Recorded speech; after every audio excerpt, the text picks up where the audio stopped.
இப்போ ஜான் பேர் வரல, ஜபராஜ் பாவம் செய்தால் அவர் தெரிஞ்சிடுவார். இவனுக்கு என்ன சந்தோஷம்? அவள் புறமதம் சிரிக்குதில்ல, தூசிக்கிறதில்ல. என்ன அவர் நடனம் ஆடி நல்லபடியாக பண்ணார். அதில் என்ன கொஞ்சம் மாமிசத்தை கூட கலந்தார். என்னது? மாமிசத்தை கூட கலந்தார். வெறும் ஆவிக்குரிய சத்தியமாக போயிருந்தால் பிரச்சனை இல்லை. கொஞ்சம் மாமிசத்தில் கொஞ்சம் மிருக கூட்டினார். அதான் அவருடைய கோபம். அல்லேலூயா. இப்போ நான் பாட்டை பாடி ஜெபிக்கலாம். நான் என் சட்டையை பட்டனை கலத்திட்டு நான் ஆடினா அவர் பட்டனை கழட்டி அனுப்பிட்டார். அவ்வளோதான். அதற்காக மற்ற ஊழியக்காரன் சிரிக்கக்கூடாது, விமர்சனம் பண்ணக்கூடாது. எத்தனை பேர் யூடியூப்பில் விமர்சனம் பண்ணி சிரிக்கிறாங்க ஊழியக்காரங்க. ஏன்யா முதல்ல உங்குண்டியை நீ பாரு, எவ்வளோ நாரதுன்னு உனக்கு தெரியும். அப்படி தான் கேட்கணும். இப்போ நாளைக்கு எனக்கு ஒரு பிரச்சனை வந்தால் நீங்களும் சிரிப்பீங்க. சிரிக்காதீங்க. நான் பாவம் செய்தால் எனக்கு தண்டனை. ஆனால் எனக்கு என்ன தண்டிச்சார்னு சொல்லிட்டு நீங்கள் சிரிக்கக்கூடாது. இப்படி உங்களை தண்டிச்சிடுவார் ஆண்டவர். அது ஆண்டவர் வேலை. ஒருவரை நடப்பிக்கிறதும் நடத்துவதும் அவர் வேலை. அவர் வேலையை இயேசு கிறிஸ்துவனுடைய பணியை நீங்கள் செய்யாதீங்க. அல்லேலூயா, அல்லேலூயா. ஒருவேளை அவர் சோதனைக்கு என்று வைக்கப்பட்ட பாத்திரமாக இருக்கலாம். நானே இங்கே தீர்க்கதரிசனம் சொல்லியிருக்கிறேன். விசுவாசிகள் எழும்பி ஊழியக்கால் விரோதமாய் கொடியேற்றுவார்கள் என்று சொல்லியிருக்கிறேன். சொன்னா இல்லையா? சொல்லியிருக்கிறேன். அதான் ஒரு புகார். ஆகவே இது கடைசி காலம். அந்த கிறிஸ்து எழும்புகிற ஒரு கோரமான காற்று. அது கர்த்தருக்குள்ளே கர்த்தருடைய பிள்ளைகளிடத்திலே கிரியை செய்யுது. ஒரு வேசி தப்பு பண்ணனா ஆண்டவர் என்ன சொன்னார்? இதில் தப்பு பண்ணாதான் கல்லால் அடிங்க. ஒருத்தரும் இல்லை. அவனுடைய இன்னைக்கு அவரை விமர்சிப்பதற்கு ஒரு யோக்கியனுக்கும் அதிகாரம் இல்லை. எந்த கிறிஸ்துவனுக்கு அதிகாரம் கொடுக்கப்படவில்லை. அல்லேலூயா. யோவானுக்கு கொடுக்கப்பட்ட ஒரு அதிகாரம், இயேசு கிறிஸ்து கொடுக்கப்பட்ட ஒரு அதிகாரம். அல்லேலூயா. அது பரலோக தேவனால் உருவாக்கப்பட்டது. மாம்சமான மனிதன் அதிகாரங்களை எடுத்து பேசக்கூடாது. சத்தியத்தை மட்டும்தான் விதைக்கணும். சுவிசேஷத்தை மட்டும்தான் விதைக்கணும். அதற்கு நீங்கள் கீழ்ப்படிய வேண்டும். அது சத்தியம் என்றால் கீழ்ப்படிங்க. சத்தியம் இல்லைன்னா யோசிங்க. உற்சவமாக கையை தட்டலாம். இந்த தெய்வம் நம்ம தெய்வம்.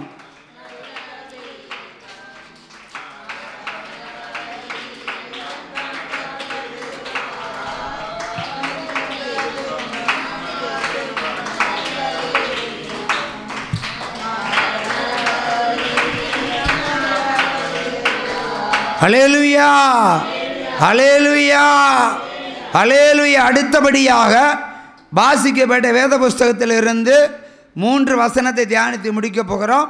ஏதாவது உங்களுக்கு பிரியமான ஒரு வேத வசனத்தை எடுத்துக்கொள்ளுங்கள், எடுத்து வாசியுங்கள். மத்தேயு 21 அதிகாரம் 12, 13, 14. 12, 13, 14 வாசிப்போம்.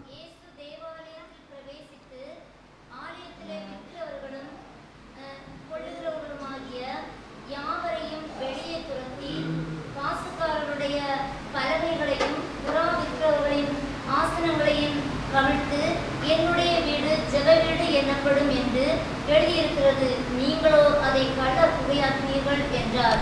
அப்பொழுது குருடரும் சப்பானிகளும் தேவாலயத்திலே அவரிடத்திற்கு வந்தார்கள். அவர்களை சுஸ்தமாக்கினார். ஹல்லேலூயா, ஹல்லேலூயா. இந்த வேத அதிகாரத்தில் வேத வசனங்களை என்ன சொல்கிறது? தேவாலயம் எதற்கு வைக்கப்பட்டிருக்கிறது? குருடர்களையும் சப்பானிகளையும் வியாதியஸ்தர்களையும் சுஸ்தமாக்குவதற்கென்று வைக்கப்படுகிறது. அல்லேலூயா. அது வியாபார ஸ்தலம் அல்ல, வியாபார ஸ்தலம் அல்ல என்று சொன்னார். அங்கே எருசலேம் ஆலயத்தில் புறாவிக்கிறவன், வட்டிக்கு பணம் கொடுக்குறவன் எல்லாம் அங்கே இருந்தாங்க. இயேசு அங்கே பிரவேசிக்கிறார். தேவாலயத்தை பிரவேசிக்கும் போது அவருடைய தேவாலயம் அது ஒரு நரகத்தை போல் காட்சியளித்தது, ஒரு வியாபார ஸ்தலம் போல் காட்சியளித்தது. ஆகவே அவர் சாட்டை எடுத்தார். அவர் எல்லோரையும் வாரன்னு வாரினார், அடித்தார், அடித்து துரத்தினார். கல்லாப்பட்டியையும் கவிழ்த்தார், புறா கூண்டுகளை பறக்க விட்டார், எல்லாவற்றையும் செதற பண்ணினார். ஒரு போர்க்களமாக கர்த்தர் மாற்றினார். ஏனென்றால் பரிசுத்தம் இல்லாத சபைகள் இடிக்கப்படும், பரிசுத்தம் இல்லாத சபைகள் இடிக்கப்படும். ஆகவே வியாதிஸ்தர்களையும் குருடர்களையும் முடவர்களையும் குணமாக்கக்கூடிய நவீன மருத்துவமனை, பரிசுத்த ஆலயம். பேர் என்ன? இன்றைக்கு தேவனுடைய சபைகள் ஊழியம் நடத்தப்படுகிற இடங்கள் அத்தனையும் பரிசுத்த ஆலயமாக இருக்க வேண்டும், பரிசுத்தத்தோடு இருக்க வேண்டும் என்பதற்கு ஒரு அடையாளம். வியாபார ஸ்தலமாக இருக்கக்கூடாது. இன்றைக்கு காணிக்கைகளை வாங்குகிற ஒரு வியாபார ஸ்தலமாக அது இருக்கிறது. ஹல்லேலூயா. ஆனால் காணிக்கை வாங்கப்பட வேண்டும், அது சத்தியம். ஹல்லேலூயா. ஆனால் அது வியாபாரமாக மாறக்கூடாது. இன்றைக்கு அநேகர் என்ன சொல்லுவார்கள், இன்றைக்கு ஒரு வியாதி வந்தால் நீ ஞானஸ்தானம் எடுத்தால் உன வியாதி குணமாகும் என்று சொல்லுவார்கள். அப்படி நிறைய பேரை வஞ்சிக்கிறார்கள். நீ பாவத்தை விட்டு மனம் திருந்தி சோதனையிலும் தப்பணும், தண்டனையிலும் தப்பணும், அதுக்கப்புறம் தான் விடுதலை. இதுதான் உண்மை. பாவம் செய்கிறவளை தேவன் தண்டிப்பார், பாவம் செய்கிறவளை சோதனையில் விடுவார். ரெண்டிலேயே மனம் திருந்தி ஒருவன் தப்புனாதான் அவனுக்கு ரட்சிப்பு. இன்றைக்கு தண்ணியில் முக்கினா ரட்சிப்பு என்று பேர். அல்லேலூயா. அவை தண்ணியில் முக்கினா ரட்சிப்பு அல்ல, நீ மனம் திறந்தனால் மெய்யான ரட்சிப்பு.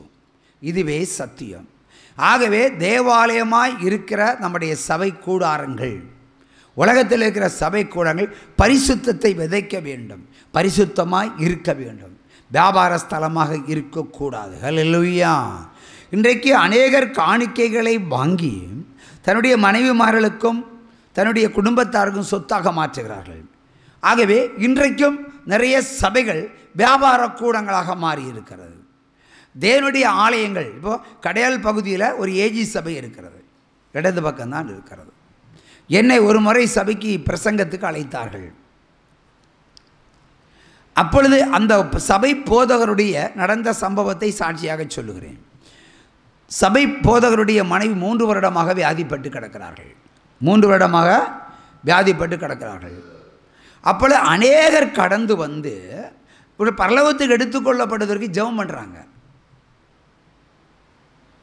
சாகிறதுக்கு ஜெபம் பண்ணுறாங்க.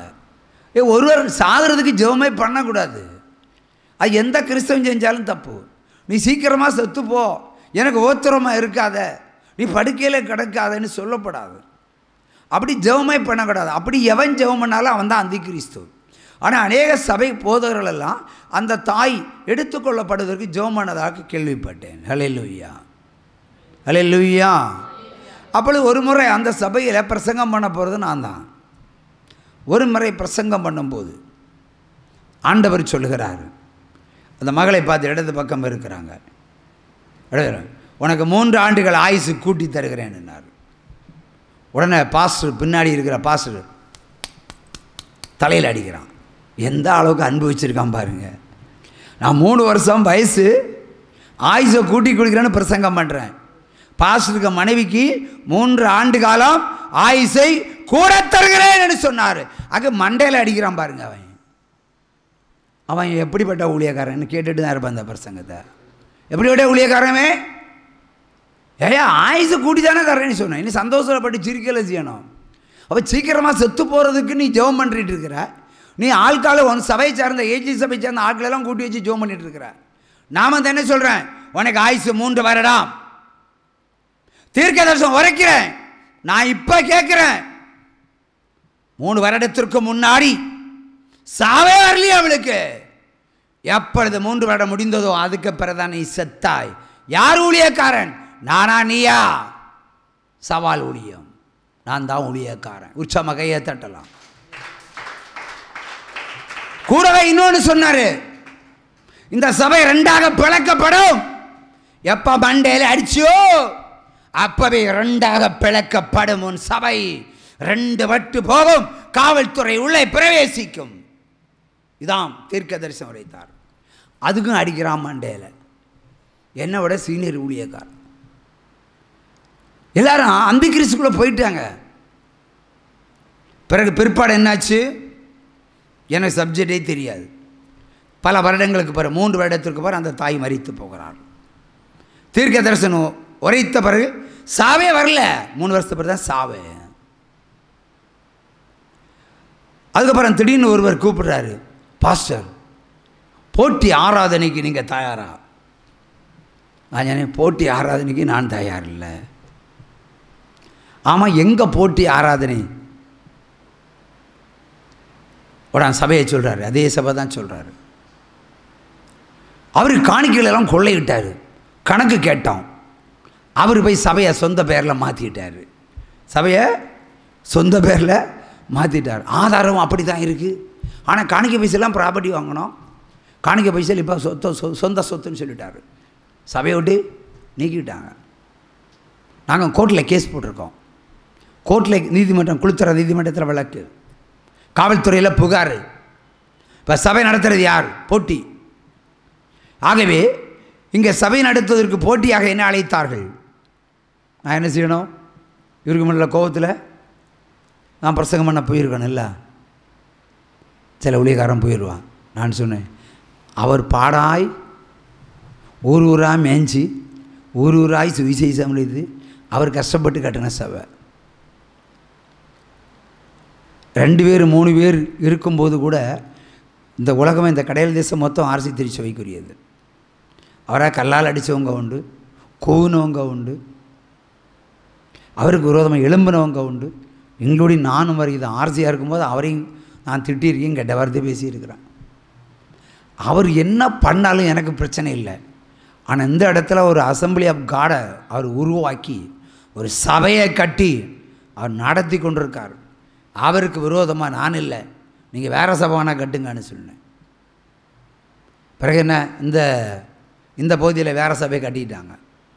ஆனால் காவல்துறை உள்ளே நுழைந்து சண்டே ஆராதனையை தடை செய்தது. 2 கூட்டம் உள்ளே நுழைந்து சபையை ஆராதனை நடத்த விடாமல் தடுத்தது. வீதமாய் 2 தீர்க்க தரிசனங்களையும் சொந்த தேசத்தில் பக்கத்தில் இருக்கிற திருச்சபையிலே நிறைவேற்றின தேவன் என் தேவன். ஹல்லேலூயா! உச்சமாக கையை தட்டுங்க. ஆகவே ஏன் இனியுள்ள காலங்களில் அந்தி கிறிஸ்து ஊழியக்காரர்களை வஞ்சிப்பான், விசுவாசிகளையும் வஞ்சிப்பான். வஞ்சிக்காதபடிக்கு எச்சரிக்கையாக இருங்க. அவ்வளோதான், வஞ்சிக்காதபடி எச்சரிக்கையாக இருங்க.